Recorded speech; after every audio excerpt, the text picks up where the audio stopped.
Chrislevi13. There was a little short video about Brock Lesnar being the WWE World Heavyweight Champion, and I'm doing this video to give my thoughts and opinions on him being the champion of WWE.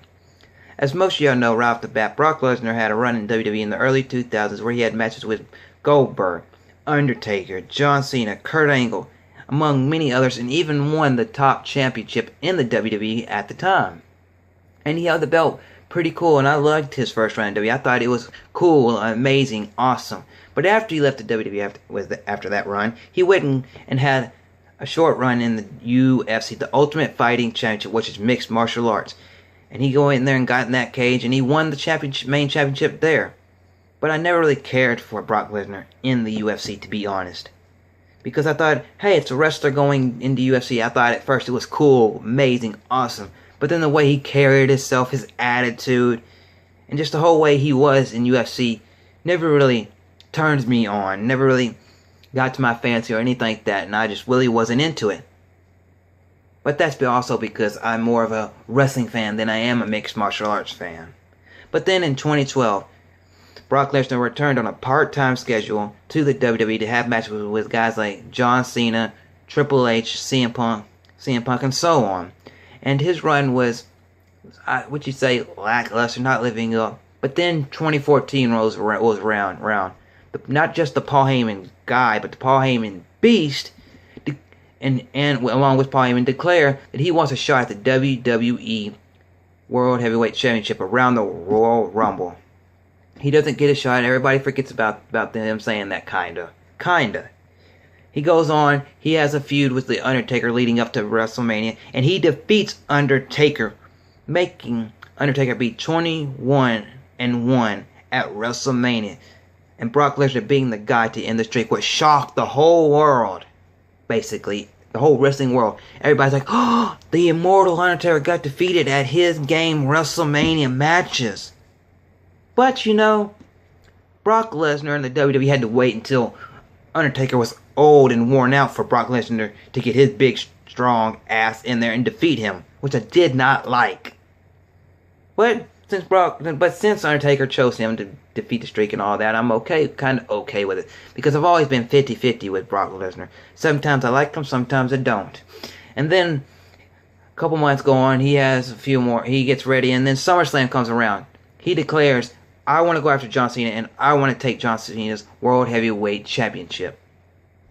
And then him and John Cena have the match, and Brock Lesnar does something that John Cena has never really done in WWE, and that makes John Cena job a match. Brock Lesnar doing that shocked the world again, because what Brock Lesnar did to win that match was a few moves here and there, but it was basically 2 F5s and 16 German suplexes to win the belt. Then go on to the next paper, United Champions. John Cena revokes his WWE World Heavyweight Championship rematch clause. He goes in the match, and he has a better match than he did, because he gives Brock Lesnar four AAs, which used to be the FU, and just looks like to be beating down Brock Lesnar, and it's kind of a little bit back and forth, but mostly John Cena. And John Cena looks to be getting back the WWE World Heavyweight Champion, and then Seth Rollins, Mr. Money in the Bank, comes in and messes John Cena up out of his opportunity of getting the championship. But then John Cena messes up Seth Rollins cashing in the Money in the Bank. But anyway, with Brock Lesnar being the champion, it kind of shows there's positives and negatives to it. Positive is showing that being part-time in the WWE can work if you have the big enough star power and so on and so forth. What he's doing is bringing his character, himself, a lot of heat, not being there at every show.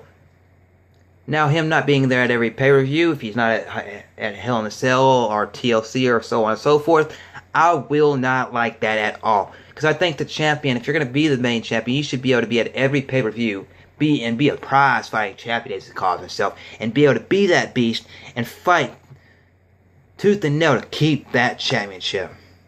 Now, there's some negatives.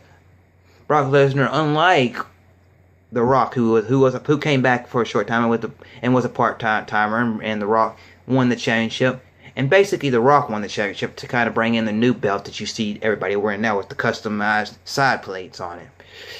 And I thought The Rock had maybe a little bit better of a part-time run than Brock Lesnar is, because even then, if he wasn't at a show, the joke, as everybody says, oh, I'm going to show up via satellite. He did show up via satellite on the big Titantron. Brock Lesnar has not done that. I know that Brock Lesnar has a stifty price tag, that Brock Lesnar is one of the bigger names in WWE, but Paul Heyman doesn't have to be the guy to sit there and every week and talk for him.